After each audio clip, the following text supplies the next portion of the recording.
I finally got around to watching Go Go Loser Ranger, an anime from the spring 2024 season that demonstrates what if the Power Rangers weren't exactly the good guys.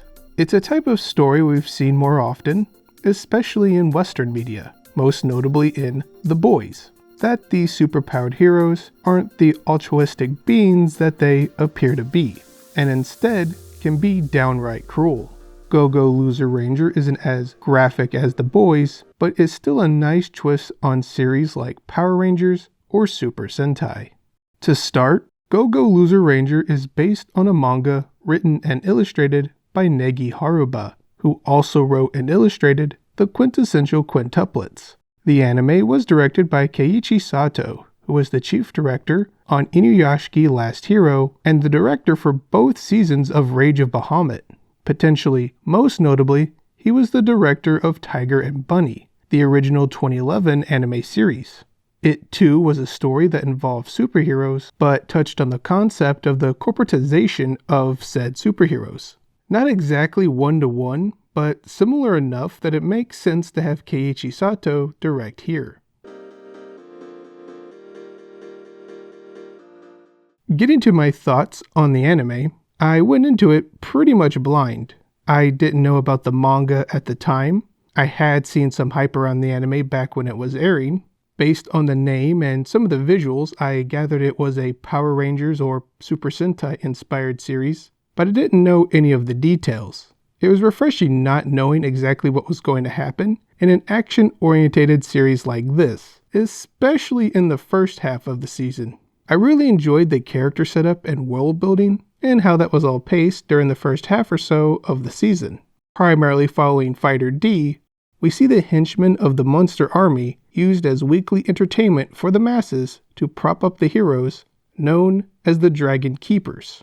D eventually gets fed up with all of it and plans to take the whole Ranger Force down from the inside, quickly becoming acquainted with Yumiko Suzukiri and Hibiki Sakurama.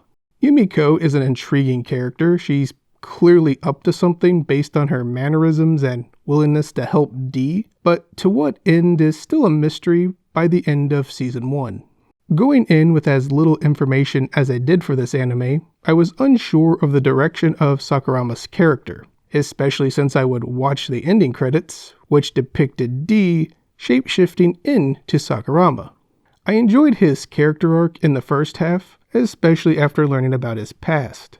I also really like the goal of him wanting to fix the Ranger Force before D can destroy them. And the Ranger Force isn't just the Dragon Keepers. There's an entire Cadet and Junior Ranger system. Each color has its own battalion with their own specializations. Not only does it add depth to the world, but essentially D can't just take out the 5 Dragon Keepers and solve his problem with the Ranger Force. There's a lot of people in training to take their place.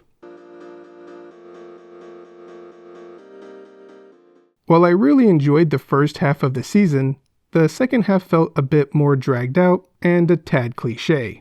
The second half of Season 1 primarily focuses on a battle exam. You see this type of thing in a lot of battle shonen anime. My Hero Academia, Kaiju Number 8, and Demon Slayer, just to name a few.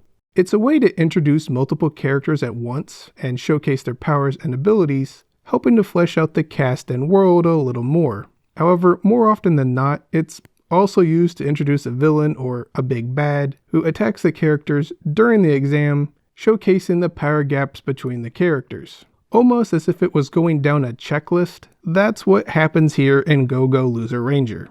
The pacing felt a bit slow to me during the second half of the season, but I appreciated D slowly growing fond of his teammates he had been forced to work with, even though I wasn't as invested in those characters as much as others.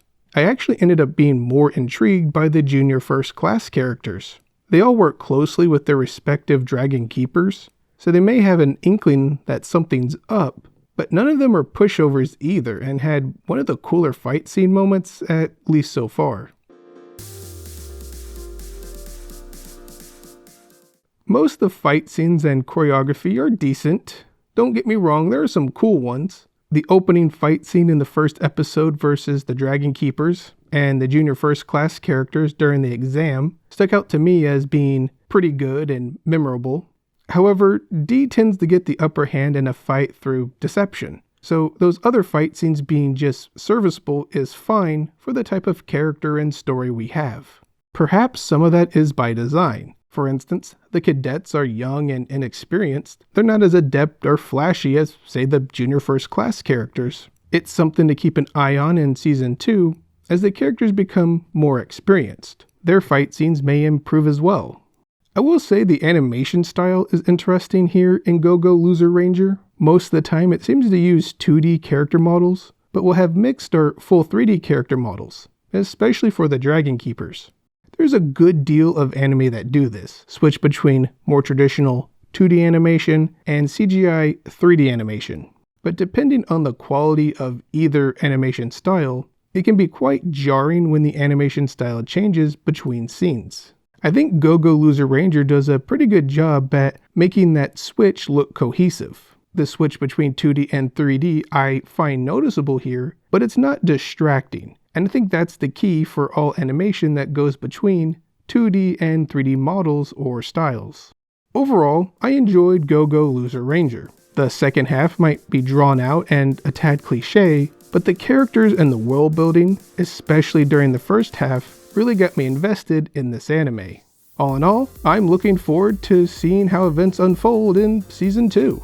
If you're on the fence about checking Go-Go Loser Ranger out, I think if you are or were a fan of Power Rangers or Super Sentai at any point, this anime is a nice twist on those types of series. If you're looking for a battle anime, I think this anime fills that niche as well. Or if you're looking for something that's a bit like The Boys, Go-Go Loser Ranger is in a similar vein. If you are interested, the anime is currently streaming on Hulu here in the US. With all that said, what are your thoughts on Go-Go Loser Ranger? Let me know in the comments. If you enjoyed this video, go ahead and give it a like. And if you want to see more videos like this, don't forget to subscribe. As always, I've been Anime Visor. Thanks for watching, and see you later. Bye bye.